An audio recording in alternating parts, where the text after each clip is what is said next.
Hello, hello, and welcome again to a Beatles program which we call Things We Said Today. This is a weekly podcast in which we talk about anything we feel like when it comes to the Beatles. Could be any part of their past, what's going on today, and possibly what's going on in the future. I'm Ken Michaels, one of the four regular co-hosts of the show, also known for my other Beatles syndicated show called Every Little Thing. Being joined by my three other regular co-hosts. First of all, the man who writes for Beatles Examiner, the number one leading Beatles news source on the internet, and that's Steve Marinucci. Hi, Steve. Hi, Ken. Hello, everyone. Also, we have one of the writers, longtime writers for Beatle Fan Magazine, that being Al Sussman. Hi, Ken. Hello there, everybody. And another writer for Beatle Fan and lots of other music publications. Many years he spent with the New York Times writing for their classical department, and he's written for a lot of other music publications, that being Allan Kozinn. Hi, Allan. Hey, Ken. How's it going? Hello, everyone. On today's show, we've got a whole bunch of topics to talk about. There's a lot of things going on in the news, and a lot of it concerns Paul McCartney, and we're going to start our conversation by talking about the beginning of his new tour, which is called the One-on-One Tour, the first date of which began in Fresno, California, at the Save Mart Center. And our very own Steve Marinucci, our man on the scene, was there at the concert. So we're going to be asking questions about it, what it was like, and also some other news about Paul related to the tour. And also, I guess we'll talk about the set list, too. But, Steve, first of all, general question, how did the concert go, and what was the audience response to it all? Well, it was a small hall. It wasn't a huge place. It was 16,000. Mm-hmm. So, I mean, it was relative. I wouldn't say intimate, but I mean, it wasn't like seeing them at Madison Square Garden or some huge multiplex or a football field or something. But it was a very nice atmosphere, and the crowd was very enthusiastic, extremely enthusiastic. They were. Paul had never played Fresno before. In fact, I kept wondering as I was driving. It's a 3-hour drive from where I live, and I kept wondering. I mean, it's really out in farm country. It's and I really kept wondering what Paul was doing out here, But it was. I mean, it was a nice. I mean, I got in the day of the concert. I think I got into town maybe about 4 or 5 hours before the concert, it was, it's a nice town. It's quiet, kind of quiet, except for the concert, obviously. Mm-hmm. It was one surprising thing. I don't know. I'm trying to think of. I think Candlestick was a lot more. How much did we pay to park at Candlestick, Ken? Do you remember? Oh, I thought it was probably about $20 to $30. Yeah, it was only $10 in Fresno. Okay. Which I was surprised. I was quite surprised that it was so cheap, because they could have basically charged anything, and they didn't. And so that was kind of interesting. There a lot of people were there. A lot of people were dressed up with Beatles stuff and McCartney stuff. I saw a guy in a Sgt. Pepper outfit. So I mean, the crowd was raring to go. And about an hour before they started playing the music, a half hour before they started doing the sound collage and everything like that, and the effects on the sides of the stage, and just about on time. I didn't notice exactly what time, but it was supposed to start at 8:30. Just about on time, they started, mm-hmm. And the crowd really kicked it up a notch, or quite a few notches at that point. When Paul walked out, everybody was going crazy. They were cheering and yelling and screaming, and when they opened up with A Hard Day's Night, I was surprised. I was shocked. It was wow. It didn't. I didn't bring any set list information with me, so I didn't know that was the first time he had played it until after I had gotten home. But it was like, wow, really? I actually thought the chord, if you hear the YouTube version, the chord didn't sound as good as the Beatles chord, but I mean the song was good. The song was. Yeah, I was going to ask you that because it sounds sort of muffled on the YouTube, and it's hard to tell whether it was anything like that live or not. Yeah, it was a little. It did seem a little muffled live, but what can I say? It was nice to hear that. The new songs were really. Well, there were only a couple of new songs, but I mean the new songs added to the set list were nice. The one that really got to me was I'm looking down the list here and I can't. Oh, In Spite of All the Danger. That was the big surprise, and somebody told me I thought that was the first time, but somebody told me it wasn't the first time. No, he did it. He did it. 2005, I think. Yeah. I again, I'm standing there in the show and I didn't know that, but. And the Love Me Do tribute to George Martin was very nice. That was the other thing that I really, really liked was the My Valentine with the black and white, and that was really cool because he had the two black and white videos on the stage, and then on the sides of the stage you saw Paul in black and white, and the band was in black and white at that point. So nobody was in color. It was a nice effect. Wow. That was really, really nice. It was really nice. Most of the other songs were typical in that particular building because it wasn't that big. Live and Let Die was very loud. Very loud. I did not bring earplugs with me, but I had my fingers over my ears at that point because I really was kind of nervous, and you could hear how loud it was. Sure. But the show went off great. They sounded fantastic. They sounded well rested. I've heard bits, that night Paul's voice sounded great, although maybe I'm amazed it sounded a little creaky. And there were a couple of other songs. I didn't particularly care much for 4 or 5 seconds. Trying to play that live just doesn't work for me. That's just my personal feeling, I suppose. Did he do the full song? Because when I've heard him in the past, he usually did about maybe a minute and a half to 2 minutes of it. It wasn't the full song. I thought he did most of the song. I mean, there was no cussing in it or anything, but I thought it was much song. That just didn't work for me.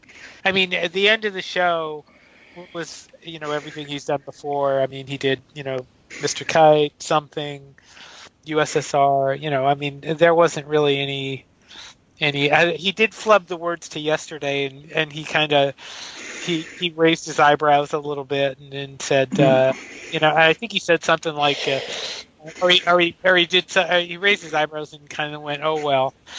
But the show was great. I mean, I have to say that, when you see the show live, even if his voice isn't excellent, which in a couple of spots it wasn't, it was still a great show. The band sounds great, of course. There was one point where I remember now that Wicks was looking over to the side of the stage, and I can't remember why. He was smiling or something. I couldn't figure out what that was all about. But Abe was great. There was one point, and I don't want to suggest anything that the drums didn't match up with what I was seeing on the video screen, and I don't know what that meant. Whether it was whether it was echo or what, I don't know. But I don't know. But in any event, I thought it was a great show. I mean, there are some different effects. There are, the usual light shows there. Everything. He did High that night, which I was really glad to hear because I like that song. Well, he's been doing that since the last tour. So. Yeah. Mm-hmm. Yeah, I think the last time I saw him, he didn't do it. So, but no, it was. I mean, it's a great show. I mean, it sounded good. I'm just shocked after he added DC this morning. how long this thing is going to go, and if he's going to last. Good God! I mean, it's already 32. I think it's 32 shows already. Well, of course, they're spread out over. If you notice, there are no 2 nights in a row because his voice just doesn't, can't take it. Actually, there is tonight, tomorrow, or 2 nights in a row. Oh, really? Oh, okay.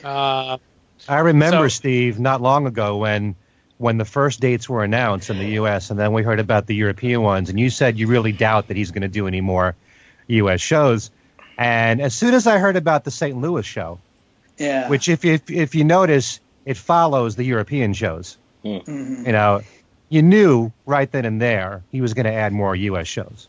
Well, the Cincinnati show is the first because I'm looking at the list now. Since Milwaukee is the first new show after Europe, but they're taking a lot of breaks too. I mean, after tonight, they have a 10-day break between now and Little Rock. So they're going to be they've got enough breaks to they've planned it. It's not a killer schedule in terms of one show after the other, but it's already gone into August, and that's pretty interesting. And how long he'll go, and whether he'll go anywhere else besides Europe. He's got a charity show in London. I heard a rumor about Liverpool, but I don't know. We'll see. I mean, we'll see where it goes from there. Like I wrote on my stories, if you're going to get souvenirs, especially if you want a program, get it early. They ran out the first night, and I went to all the souvenir stands, and they were gone. They were all gone. Mm-hmm. And which they didn't run out of shirts. I mean, $40 shirts are hard to get rid of, but $30 programs weren't as easy. And there were, if you look around, or at least there were in Fresno, there were quote unquote unauthorized shirts out there. Sure. So, you want to say something, Al? Yeah, Bob Gannon, who has probably seen more McCartney concerts than anybody in the world, other than Paul's own people, said that Paul's voice was shaky quite a bit in Fresno on that first night. I don't think it was that shaky. I mean, there were, like I said, there were a couple of spots. Maybe I'm amazed it was very noticeable. Maybe it's just because, being there and hearing all the cheering, you don't notice it that much. You're too into the show. But I mean, there's no doubt there were some spots where his voice was a little shaky. The couple of things I've heard from the shows after seem to be a little shakier than that. So I don't know. Plus, there's so much sound that could hit you at once when you go to these shows, and you also have the band harmonizing with them at times, and you don't know if they're adding echo. So all that, it makes it difficult to just single out Paul's voice very often. Right. Yeah. He brought back Here, There, and Everywhere for the first time in quite some time. I guess since, 2005? 2000, I think so. 2006. 2006. And I think that would be a test because, of how strong his voice is. Yeah, my friend Keith, who went with me, we had a suggestion for Paul that he should try She Loves You. I don't know that will ever happen, but we can cross our fingers. And the other one, of course, that I would love to see that will never happen in the U.S. is Mull of Kintyre. But oh well. Paul, if you're listening, Mull of Kintyre, please. Hey, I'd like to see him do I Want to Hold Your Hand. I mean, it was such a big song for them. He's never done it. Yeah. Well, he's pulled out surprises. Yep. Songs that he didn't do lead vocals on. Like Please Please Me, he did back in, the mid 2000s. Yep. And, 8 Days a Week, he's done. So that kind of thing. Remember when he did I'll Get You? That was a big surprise. I saw a couple of comments from people saying that he shouldn't do songs that John Lennon did, and when you think about it, it's like, sorry folks, but John's not gonna do those songs because he's not around anymore. And I don't think there's any reason why Paul shouldn't be able to do. No one gets upset about him doing the song that Fats Domino did, or something else. Yeah. It's kind of funny. And something, just because John sang lead on these songs, Paul also had a hand in writing them. Yeah. So when you're dealing with something like 8 Days a Week, which was supposed to be a joint collaboration there, sure. And I've heard people say A Hard Day's Night was John's song, and I think it largely was, but I also believe that middle 8 was probably Paul writing that, the part that he sings. So it's not like it's entirely John's song. No. Yeah, but he also did Strawberry Fields Forever one, and that was a tribute. Yeah. But still, I mean, anytime you do a song like that, a song that John wrote or it was primarily known for, it's also a tribute, and that's a nice thing, So I have no problems with any of that. I don't. When I look at this set list, it reminds me a lot of the mid-2000s and a lot of what Paul was doing back then, because you mentioned In Spite of All the Danger, which he was doing back then. One that you didn't mention, Steve, which is, to me, I'm going to be looking forward to this maybe more so than most of the songs, is one that he did in Europe, but he never did here. And that's You Won't See Me. Yeah.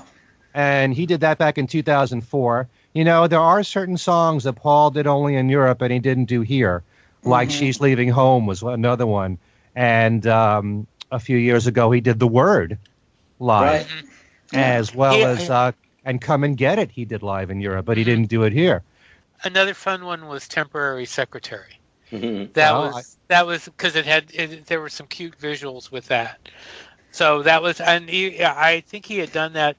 Last year. Yeah, and I didn't see that, so that was the first time I had seen that one. But that was kind of fun too. So, plus I saw that he's doing Can't Buy Me Love, which he does on and off. It's never been part of his steady set list, I believe, since 89-90. So, and he's also brought back Letting Go, which is the first time in a few years that he's done that. But I'm really happy that he's doing that because that's a great song live. So I always loved the fact that he did that. And I don't think he's done We Can Work It Out recently either. Sure he has. Yeah, he has. Yeah. Yeah. He's done that one a lot, yeah. All right. But he also, I'm noticing he's doing Birthday, which he did on the 89-90 tour, but he only has done it at select special occasions. Yeah, right. So, I know one. Yep, there's one in Radio City that I remember. Yeah, exactly. And he's still doing the 3 songs from New. So he's still supporting that album. But when I think about this show, Steve, it reminds me of when I saw Paul at Yankee Stadium a few years ago, because it was the first show of the new tour. So, I was looking forward to that so much because, doing a radio show and also just being a fan and looking online and knowing what he's doing, you don't know what the set list is until you hear it. So it's a big thrill for the first time. And when I saw him at Yankee Stadium and he did The Night Before for the first time ever, and it was also the first time he ever did 1985. Those are thrilling moments for me. So I guess it's the same for you with A Hard Day's Night and Love Me Do. How was his voice on Love Me Do? It was pretty good. He he told a story after the song. He said he talked about George Martin having him sing Love Me Do, and he said you can hear how nervous I sounded on the record. He actually told the crowd that, which was kind of funny. So he's told that story a lot, though. Yeah, he has. Yes, that's number 732. Yeah. Hey. All right. Anyway. It's not as much as yesterday, though. Okay. Or the Gambling Lambs. And he also told the Jimi Hendrix Sergeant Pepper story. Well, that's kind of a standard part of the show. Right. That's like every show he does that, because he does the Purple Haze salute. Mm-hmm. Yeah. Did you look at the crowd and see what the general age was? Did you notice any, teenagers there? It's Cal State Fresno, so it was a college. Basically, there were older people there, but there were college people. In fact, there was. It seems like every time I go to a McCartney concert, I get somebody standing in front of me the whole show. Mm-hmm. And we had two people standing directly in front of us, and it was a couple, and the female, let's just say, she was having a really good time, because she was almost the whole show. She was dancing away. It was, and I hope she's listening. I tend to find those people too.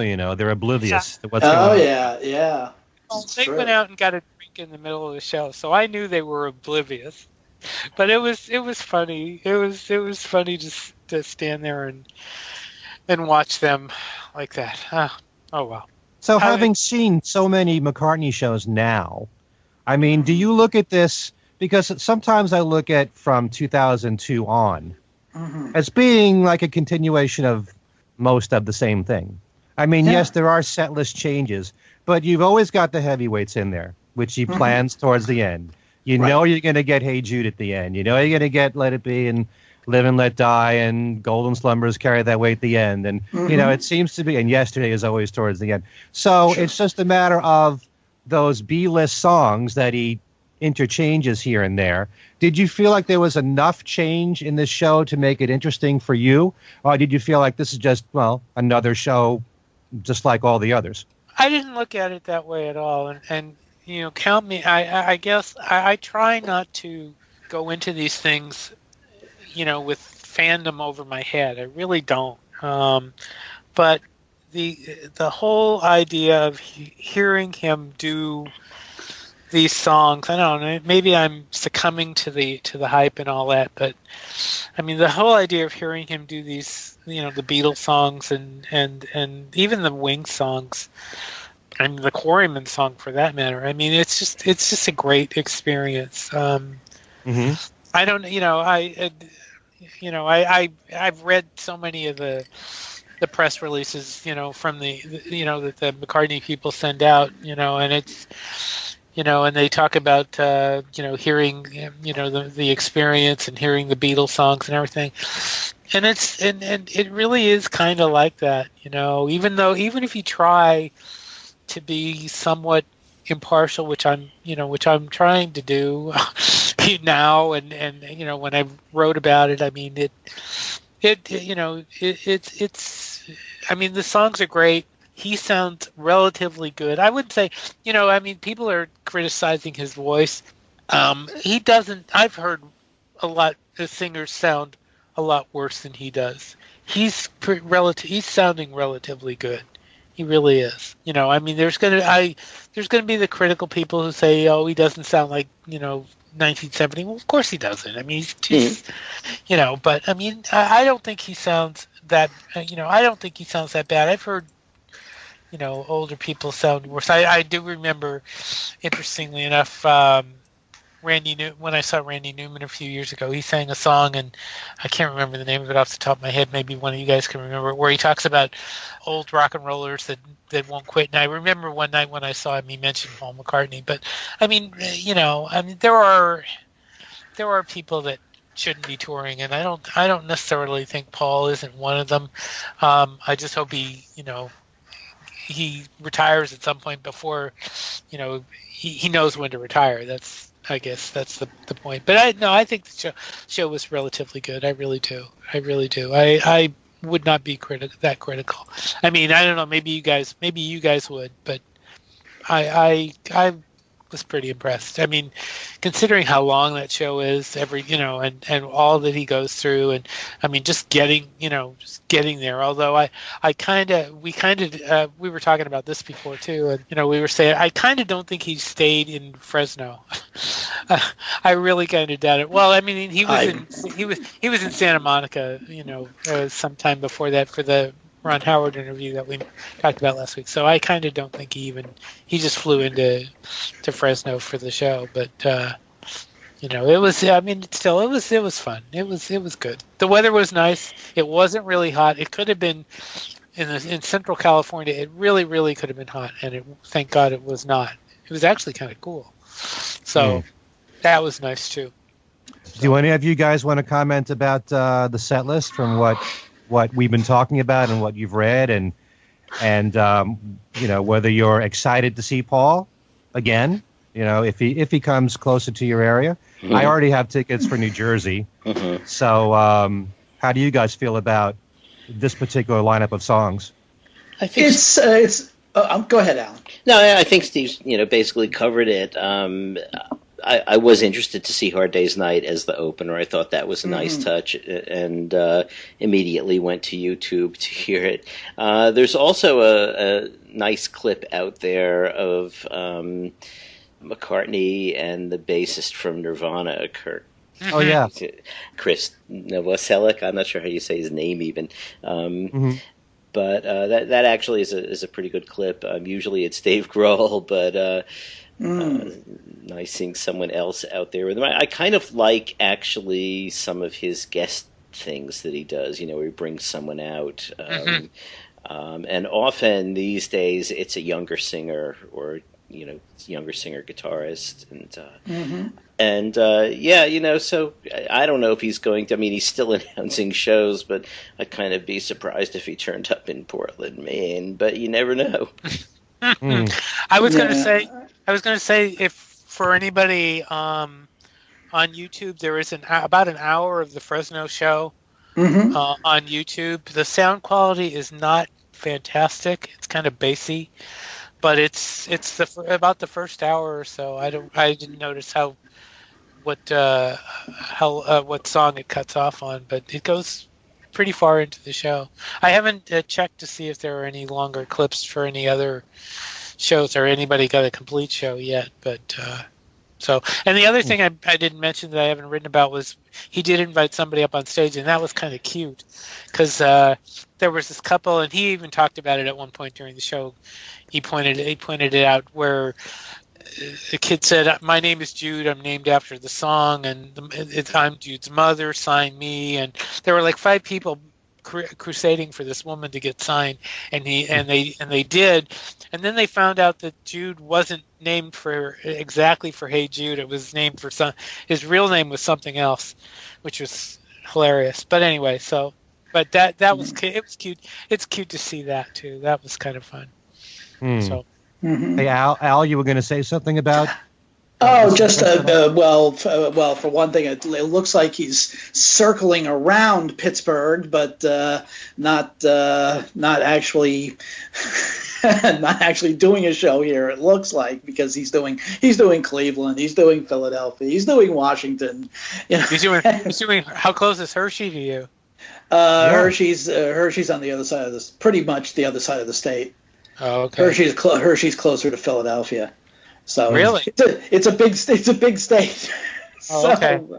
So anyway, well, it's possible he might add something here, but it's interesting to see him kind of recycle some of the songs that he did a decade or so ago, and bring them back. Things like Here, There, and Everywhere, which I can remember that. The performance of that on, the MTV Unplugged in '91 was, that was a real highlight.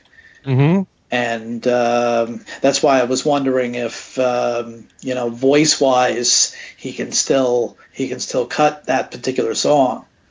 But there's a lot of songs where it demands, quite a vocal range. Yeah. And, that might be one of them. I mean, You Won't See Me is not easy to sing.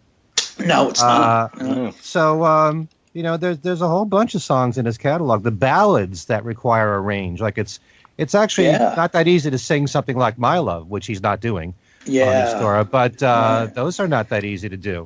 No. And so when you talk about people in his age bracket who don't sound nearly as good as Paul does, and they don't require the same range as Paul does. That's true. And factor into it that he's doing 2.5 hours plus. Yeah. So that's pretty remarkable to itself. But the set list, Al, what do you think of? You just find it interesting that he's recycling. Yeah, I think it's interesting that he is recycling. Now, of course, what he tends to do is he tends to kind of shuffle things. I haven't seen the set list from the show in, where was it last night? Seattle. I haven't seen set lists from that, so I don't know whether he shuffled anything in and out. But he does tend to do that, which is fine. No, so far the only change was Helter Skelter added with the guy from Nirvana. There have been nothing's been pulled out yet. Oh, okay. The first two shows were the same. Ah, okay. So yeah, that's interesting. And by the way, it's also interesting, after the announcement of the Cleveland show yesterday, the Rock Hall of Fame sent out a press release about it, and it sounds like there's going to be something. I don't necessarily know that. I'm guessing that Paul may try and do something special for that. Maybe bring an old song back for that one. So we'll see. Well, with me, I always have two different points of view. Yes. Well, that's good to be well-rounded, Right, sure. And, but you know that I would really prefer for him to go deeper into his catalog, and especially his solo catalog. Right. And that would excite me more. But I also know at the same time that at this point, it's really tough to complain about anything that Paul does, because he doesn't have to do anything. And the fact that he's even doing this and still doing it very well, and still giving you a lot of value for the money with 2.5 to 3 hours concert. What did he call this? It was, Springsteen-esque. He puts on these long shows. How many people his age can do that? And walk around, play all the different instruments that he plays, and sing, requiring the range that it does. So that alone is remarkable. And for a lot of people, and I understand this, it's more and more a religious experience when you do this. And there's actually a promo that I saw that was posted online where Paul is saying that he's finding more and more people they're so moved by certain songs. It's so much a part of their lives growing up. It's part of their DNA. And sometimes you don't even know how much these songs affect you when you hear these songs live like this. It takes you back to a different time, or the fact that you've been living with these songs for 40, 50 years. It's quite an emotional experience for a lot of people, and he loves that. And it means a lot to him to see this. So there's that aspect of it too.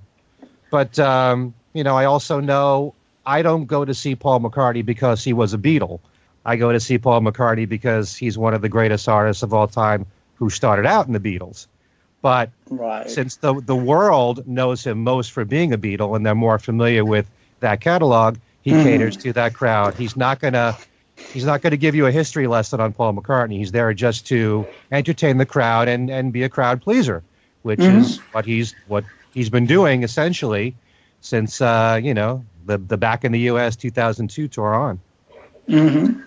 But moving on, there was a bit of news which hasn't been made official yet about the people behind the Coachella Festival who are putting together a huge concert that would involve 6 iconic acts who revolutionized music. Steve, why don't you tell the folks about it? Okay, well, the rumors, and usually when this gets reported like this, it's more than a rumor, but apparently Coachella is going to have a 3-day festival that's going to have McCartney, the Rolling Stones, Bob Dylan, Neil Young, The Who, and Roger Waters. And that's going to be in October in Indio, California, which is in Southern California. And the first thing I saw, I think, from somebody they said, I can imagine how expensive the tickets are going to be. And God. Yeah. I mean, I can only guess. But it's going to be crazy. But Ray Kelly from Mass Live said it'll be Dylan and the Stones the first night, Young and McCartney the second night, and the Who and Roger Waters at the end, the last night. And according to Ray Kelly, each act will be reportedly paid $7 million. Oh my God! How about that? And from what I understand, it's supposed to be their full sets. Really? So with their full production stages. So I have not gone to a festival to see any of these guys, to see McCartney, for example, and I don't. Boy, that's going to be a crazy, crazy situation. I mean, I went to one outdoor festival. I went to one hardly strictly bluegrass, which if people in the Bay Area that are listening will know what I'm talking about. It's a free bluegrass festival at Golden Gate Park, and that was crazy enough. I mean, I can only imagine what this is going to be like. God. Yeah, of course, this won't be, this isn't going to be actually like a festival. It just happens that it's going to be promoted by the people that do Coachella. It's going to be probably, I assume, more like a structured, since it's only the two acts on each night, well, it would be really more like a concert. Well, I would think, I guess you'd have to pay for, I don't know. I mean, I mean, you normally when you go to these outdoor festivals like this, you pay for the whole 9 yards. I mean, you pay for the whole night. You don't pay for individual shows. So right, but you're getting 8 million different groups in several different locations and all that. This sounds like it's just going to be in one location, and there's just going to be the two acts each night. Well, I mean, if there wasn't more than two acts, who would go to see any of the others? That's the big. Yeah. That's the big It's actually going to be at the Empire Polo Field in Indio, California. Okay. And I'd also have to imagine that this has got to be released on DVD, something from this.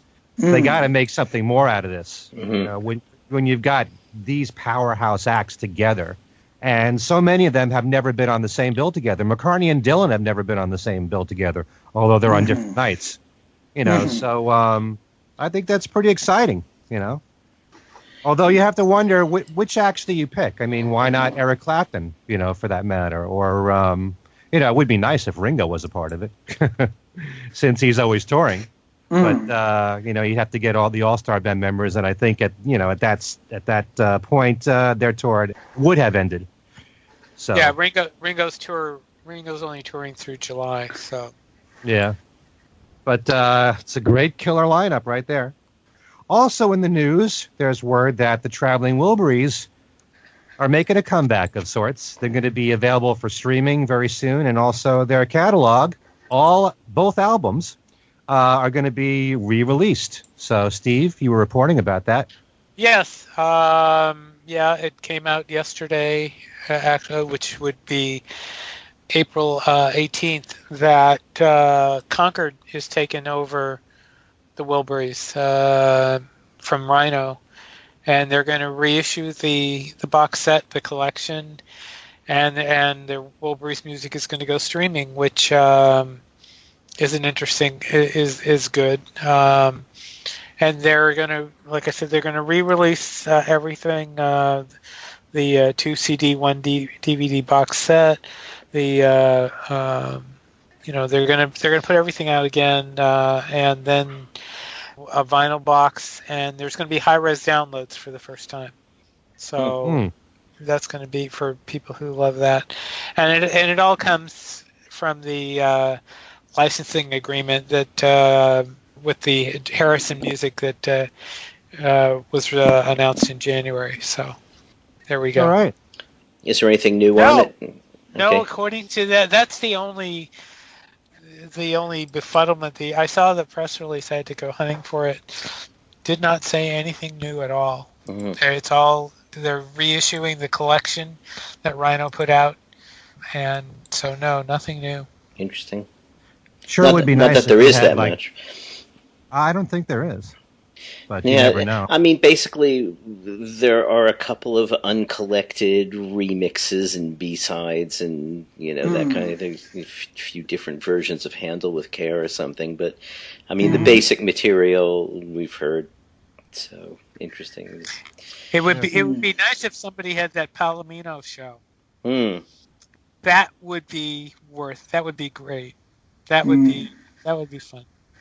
So, but it's actually nice that they'll be available for streaming, because when you consider that all you ever hear on terrestrial radio is usually Handle with Care, maybe End of the Line.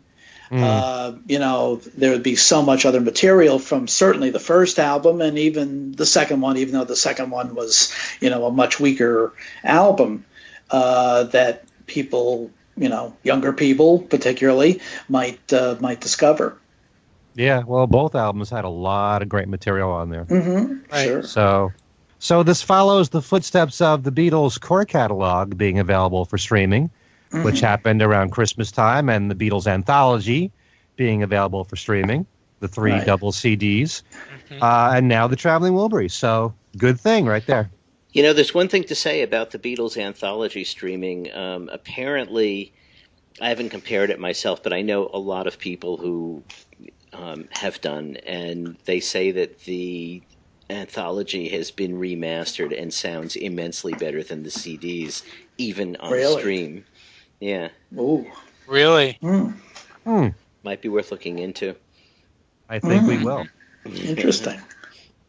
All right, so we also need to talk a little bit about this past weekend and what happened at the Hilton Westchester in Rybrook, New York, that being the Fest for Beatle fans. Al and I were both there. We did a panel discussion with WFUV's Darren DeVivo and our own Tom Frangione. Both Darren and Tom have been frequent co-hosts here on the show. And we talked about the Pure McCartney release. And we also talked about the McCartney tour. So that was a lot of fun. And I think that really went well. Al was the moderator. How did you feel that went? Oh, I thought it went very well. I was a little apprehensive that we, we're going to have to start scrambling for other topics, but it was, certainly Tom is never at a loss for words, and had a lot to say about Pure McCartney, and Darren had a somewhat contrary opinion of a more kind of establishment, as he said, caveman point of view. Can you give a rundown, just a little rundown of what everybody said? I asked the question like I did here on the show. If you were to introduce Paul's music, his solo music, to someone who's just learning about it, what would you start out with? And I remember you, Steve, saying Band on the Run. And I asked Al the question. He said Band on the Run. But I made the case that when you have something like this and you're mixing the hits with album cuts and it's spanning his entire career, you get a good overview of what he's done.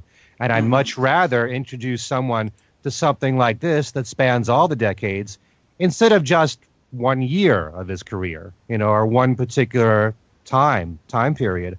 And Tom had said that he's all for a compilation, just not this compilation. Because, he was extremely critical. He was saying things like it's a very unbalanced part of his career because you got 8 songs from Flaming Pie, and then you've got, I think it's 2 songs from Tug of War, something like that. Of course, we all brought up the fact that there's nothing from Flowers in the Dirt in there. Right. I think that Darren, for the most part, was very positive about it. And like you said, the whole caveman thing, Darren is a lot like many of us who still want the physical product. We don't buy the digital stuff. We don't buy MP3s. We may not stream. There's a lot of people who listen to my show that don't do that still want physical product. Right. And for those people, and it's wrong to assume that everybody's on Spotify. Yeah. Like I was saying to you, I have listeners of my own with my live show that listen to me on something called a radio frequency. Yes. I've heard of that.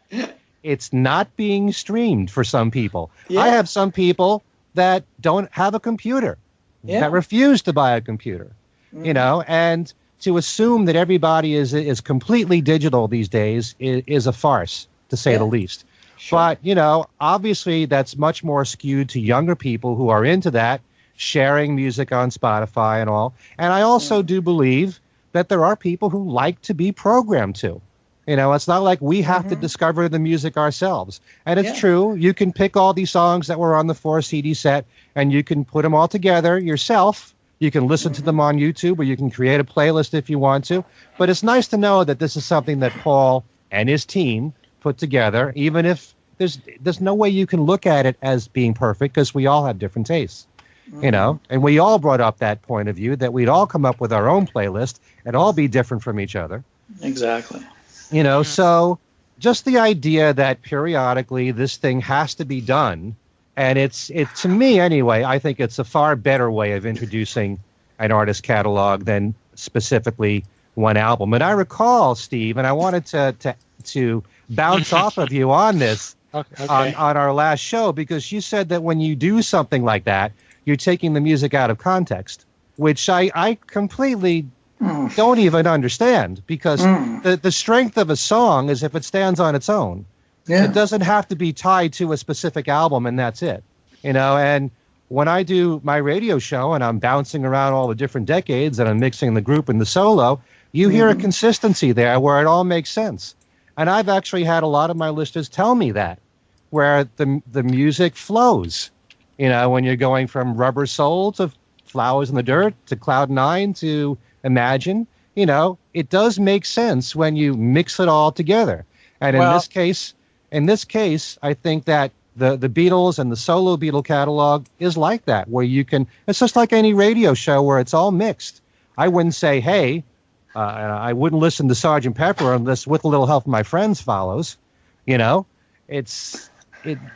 songs have to be strong on their own. I think it depends on the songs. I did what Paul McCartney said. As I was driving down to Fresno, I had pure McCartney on my, playing, and I didn't listen to it on the way back. Let's put it that way. It just didn't do much. I mean, Tom's description of Uneven is really pretty good. I mean, it really is. It's more specifically, he called it the mess. Yeah, I mean, he's not the only one who said that. I mean, I've seen other people say that too, and yeah, it's not. It just Well, I'm not saying it's perfect, but it might be interesting for us, maybe in some show, to put together our own list, and get feedback from our listeners. And then you might be surprised. Some people would say, how can you possibly consider that song? You gotta step back and look at everything collectively as a whole. I don't think this is a perfect collection by any means, but there are a lot of benefits to it. And I do love the fact that he is really recognizing his later stuff. When you think about the fact that Wingspan, the collection, only went up to 1984, and All the Best actually only went up to 87. You need music to represent all the years after that. I'm not gonna argue that point. I do still hold to what I said about taking songs out of context. I think greatest hits albums that take things out of context, with individual songs, don't really give the full flavor of each of the songs. By the way, I did see a comment, I believe it was on YouTube, from somebody who backed what you said about the compilations. So, yes, I saw that too. Okay. Thank you. You're welcome. To that listener. But do any of you want to chime in on this? Do you feel that music has to be connected to the way it was originally conceived on albums? Or are they? Should they? Yeah, the out of context thing I have a problem with, because again, like you were saying, Ken, those songs really stand alone unless it's part of a concept. If it's right, if it's just a song and it's not part of a concept. Although, for instance, there are tracks from, say, Tommy. Sure. that certainly can stand alone on their own, and they're out of context. Well, and people do concerts of opera arias taken out of the opera. It's well, yeah. I mean, let me just I wasn't saying don't take songs out of context. Don't I'm saying greatest hits albums which basically this kind of is. Don't give the full flavor of the original song, and I think that in trying to get people to turn them on to this music, I think you lose a little bit of that. I mean, some of those songs on Pure McCartney, are just kind of stale without the album that they came from. It's just I don't agree with that at all. Yeah, really. And not only that, but there's a lot of songs that were singles that were strictly singles that aren't even connected to albums. Right. I mean, where do you place those? Do you have to put them somewhere? Well, I mean, we're talking about different songs for different. I mean, we're not talking about not comparing all songs all the way down the road. I mean, for example, "Warm and Beautiful" really just doesn't. I think you were talking about that, Ken, and you were really raving about it. I mean, in the context of Pure McCartney, it just didn't make it. Why? How? Say why? It just didn't. It just kind of fell flat after Jet and Heart of the Country. I mean, to me, and the whole idea of McCartney is that he has variety in his music. Yeah, right. So you can go from Jet to Warm and Beautiful, and it shouldn't even be a problem. No, well, I mean, I'll go back to what I said before that, there were not a lot. There's not really a lot of nice, discoverable songs in Pure McCartney as I saw it. Discoverable as in you listen to him and you go, oh wow, what a great song that is! I'd never heard that before. I could completely disagree. Yeah, I know you could, but that's just the way. I mean, I think that's one of the problems with Pure McCartney. I mean, if those kind of songs are there, then it works. I mean, it hinges together better. That's the problem. That's what everybody. I mean, I'm not the only one that said there's problems with this thing. You've even said there are problems with this thing. Yeah, I didn't say it was perfect. Oh, sure. And that's what the big problem is here. That's I'd love to see a list from you of what you think would be the perfect compilation from Paul. Why don't you put together a 4 CD list, and then we'll all comment about it. I have a feeling that we'll all have different opinions on it. Oh, of course. But that's just the way that it is. I mean, to me, to put Bip Bop in there, please. I mean, I love most of Paul's solo recordings, all in varying degrees. There are certain songs that I look upon as being really masterpieces that are completely undiscovered or rarely got airplay. I mean, Paul stopped getting decent airplay in radio from, say, well, maybe Flowers in the Dirty got some airplay from say the 90s on. I mean, you take a look at all the stuff, the great stuff on Flaming Pie from The World Tonight, which, that should have been a big hit. If it really got a lot of airplay, I think it would have been. Some Days is such a great song. The fact that he put Calico Skies on here and Souvenir and, I don't know if Great Day is really, one of the best songs of his. So I probably wouldn't have put that on there. But he puts Jenny Wren on there from Chaos and Creation. That song is brilliant. I love the fact that he put something like that on there. And I'm not going to say I'm not saying every single, album cut from Paul is brilliant and a masterpiece. Jenny Wren is. Jenny Wren deserves to be recognized. A song like that. How about English Tea? English Tea is good. I wouldn't say it's one of the best. I would say definitely from that album, Jenny Wren deserves it. A Fine Line only because it was the single. I do like the song. Right. Not going to argue there. I love This Never Happened Before. Too Much Rain. Too Much Rain is a great song. Is a wonderful song. And not only that, for people who are critical of Paul for his lyrics, listen to the lyrics of that song. He actually said that one was inspired by the song Smile by Charlie Chaplin. And if you listen to the lyrics, it's like you do the opposite of when you feel pain, you smile through the pain kind of thing. So that's really, a song of hope in a way. And he's really great at doing that. And the fact that he puts Early Days on there from New. I mean, that's a song you should definitely be aware of. You want to know some of Paul's great stuff. I'm really excited about this, but it's certainly not perfect. I have so many favorites of mine that didn't make this list. And that's not counting the songs that were big hits that didn't make it that really should have, like Hell on Wheels or Take It Away should have been on there, or Ballroom Dancing, which wasn't a hit, but that should have been. To me, that's one of the greatest songs that was never a single from Paul's career.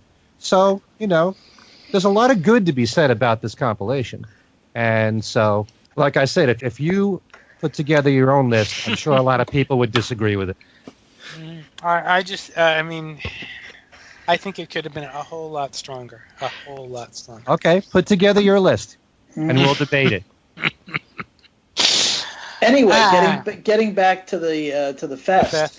Now, Ken saw a lot more of it than I did because I was busy in the author's room, the Act Naturally stage, as they call it, with moderating panels and doing Q&As and things like that. So I saw actually very little of the action in the ballroom. Ken saw a lot more of it. Didn't you? Yeah, well, the ballroom was mainly a lot of performances and interviews. Right, exactly. That's my favorite thing going to the fest. That and talking to people who follow both my shows. I love getting feedback from them. And for a lot of people, it's the only opportunity they get to meet me sometimes. So, but in the ballroom, you had great performances from people like, Jeff Slate with his band Birds of Paradox. And I just love to see, apart from the fact that, Jeff is a really good songwriter, I love his music, and he's got all these people that worked with John or Paul, in his band, Adam Ippolito and Gary Van Sag from Elephant's Memory, and Steve Holley from Wings is in the band, and a really great guitar player, Jimmy Mack, is in the group. Yeah. They put together a few of his original songs, mixing that with songs that are connected to the Beatles, like, for example, doing Come Together, since that's what John performed at 1-to-1 with Elephant's Memory. Adam Ippolito did more of it was described Leon Russell-ish version of Lady Madonna. Steve Holley, who up until recently I hardly ever saw him sing live before, he's been doing It Don't Come Easy. Really? Live and singing that, yeah. Wow. He's also been doing I Saw Her Standing There. I love to hear him sing and drum at the same time. And, it's a really killer band, and they have a brand new CD out, which, by the way, has the two guys from Elephant's Memory, has Steve Holley, and Lawrence Stuber playing, too. So kind of like the Birds of Paradox CD that came out before. It's very similar. Plus, by the way, Carlos Alomar and Earl Slick, they're both on the CD. So it's called Secret Poetry, but they were great. And then there's the British Invasion artist, Billy J. Kramer. I never get tired of seeing Billy J. Kramer. When you see somebody, all these British Invasion artists mean more to me now than they ever have before. Sure. And they're all like in their, early to mid 70s. Let's face it, folks. And Billy still does concerts, and his voice sounds great. And he mixes his classic tunes from the 60s and the Lennon-McCartney stuff with his newer material. And for me, it's not only great to see him live, but to see that he's still so excited doing this. Yes. He was born to be a performer, and he does that song To Liverpool with Love, which is on his most recent CD called I Won the Fight. A lot of the songs are very autobiographical. And he goes out into the audience and gets people to sing along with the chorus. He's meeting and greeting the fans. He's really into it. So that's a big thrill for me. I've known Billy for a long time, since the 80s. And by the way, his new book, I agree with you, Steve, Do You Want to Know a Secret, is really great. I would definitely recommend, getting that. And then there's Mike Pender, who came out and did, Surge's material. He still sounds great. It's a big thrill for me to see the band Liverpool, because not only are they a great Beatles tribute band, but I get more impressed, as I've said before here on the show, when they back up other people. Sure. And, backing up Mike Pender, Billy J came out with his own band, and he's got Liberty DeVito on drums, a whole bunch of really good musicians. But Liverpool backed up Mike Pender. But for me, and I don't want to take away anything from the artists I just mentioned, it was extremely emotional. And the entire weekend was worth it just to see Peter Asher with Chad and Jeremy. Yeah, I'm really sorry I missed that. There was no way I couldn't miss, because they were there both days. It was parts 1 and 2.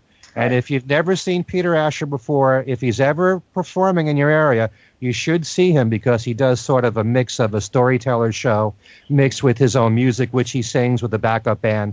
Only this time he's combining his history with Peter and Gordon and what followed with the history of Chad and Jeremy.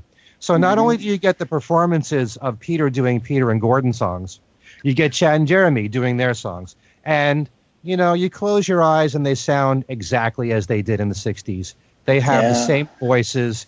And I can't believe, I mean, we're talking about seeing McCartney live and how emotional it is for some people.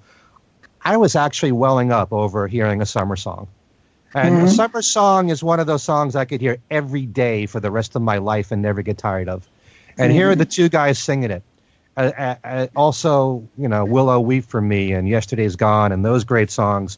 And they're playing clips of, you know, you'd love this, Steve, the Patty Duke stuff and Dick Van Dyke Show and being on the Batman show and Peter showing a lot of photos of him from the Gordon days and being on television on Hullabaloo, where he had to sing part of a medley with Diana Ross. They were doing 8 days a week. I don't know if you remember that episode, guys. Oh yeah. But you know, starting with Diana Ross and the Supremes singing it, or was it Peter and Gordon? I'm trying to remember. But it was also Sam the Sham and the Pharaohs were in there, and you know, it's great to see all this stuff. And you also got to actually be more aware that there was more of a relationship between Peter and Gordon and Chad and Jeremy. You might have think they'd been two completely opposite careers, but there were times when Jeremy visited Peter at Peter's home at the time when Paul was sharing it, you know, and you see a lot of photos through the years that are just wonderful. So it's a great retrospective. It's a combination of the music and seeing all these photos and videos, and it's a great presentation. And Peter Asher is a wonderful speaker to begin with, and very funny, and they're bouncing off each other, and once in a while they'll trade insults. You know, there was a moment in the first show on Saturday where when it started out, Peter was having trouble hearing his guitar playing, and then later on he was talking into the microphone and you couldn't hear him talk. So he's trying to get all this stuff fixed and asking the engineer to work on this, and then Jeremy turns to him and says, "You know, for someone who's a producer, you're pretty inept." You know, and but you know, they can get away with it. They're friends, so I just love that kind of banter back and forth. And one thing that always chokes me up, and I've seen this every time I've seen Peter perform, is that they do when they perform Buddy Holly's "True Love Ways," which I always love the Peter and Gordon version, and they show a clip of Peter singing it. I mean, of Gordon singing it live, and then Peter sings to it live, and I'm really touched by that, because that's Peter's way of keeping Gordon out there, you know, and keeping him part of us. And so it was emotionally draining, you know. My only regret is, and I've said this time and time again, there's so many things that go on simultaneously at the fest that you can't do everything you want to. And I would have loved to have spent time with all the panels that there were. And there were all the authors who have been on this show, like Kid O'Toole and Jude Kessler, Anthony Robustelli. I barely got to spend time with any of them because I was so locked into the ballroom, you know? I love that. Yeah, we had one on Saturday. On Saturday night, we had one with, as I called them, the newer authors. Piers Hemmingson, who did this book on the Beatles in Canada, and John Cruth, who did the book on Rubber Soul, and Michael Starr, who did the Ringo biography, and Greg Sterlace, who did that book on Beatles books. And Anthony Robustelli sat in, and so did Ken Womack.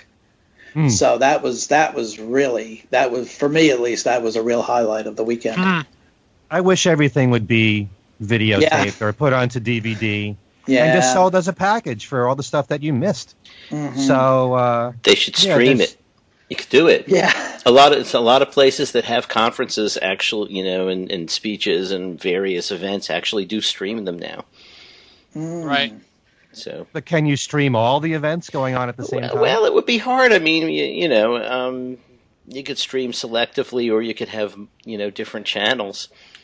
Well, I know for some years there was a live stream of what went on in the ballroom, but Warren Melnick, the fellow who basically handled all of that, retired from festing a couple of years ago, and since then there's been no stream, and there's never been a stream of any of the activities in the other rooms. So, it would be logistically it would be tough. Yeah, and also I just want to say, and I don't want this to sound really depressing here, but it's very realistic. We've been losing a lot of very dear people at an alarming rate. That's the truth, yeah. And it's happening more and more. So if I can go to a place where I can see Peter Asher, Chad and Jeremy, and Mike Pender, you better believe I'm going to be there. I just, treasure these people, and I hold on to them for while we have them. And, not only am I happy that they're still with us, but the fact that they're even performing. People forget the fact that Chad lives in Idaho. Jeremy lives in England. It's not all that convenient for the two of them to do a tour together. So just that alone. I've seen Chad and Jeremy many times in recent years, and I love every minute because they sound so great still together. They're like untouched by time. So and I was so thrilled when Peter and Gordon reunited when they did. So I'm just so grateful that Mark Lapito's put this show together as he's done all of his shows.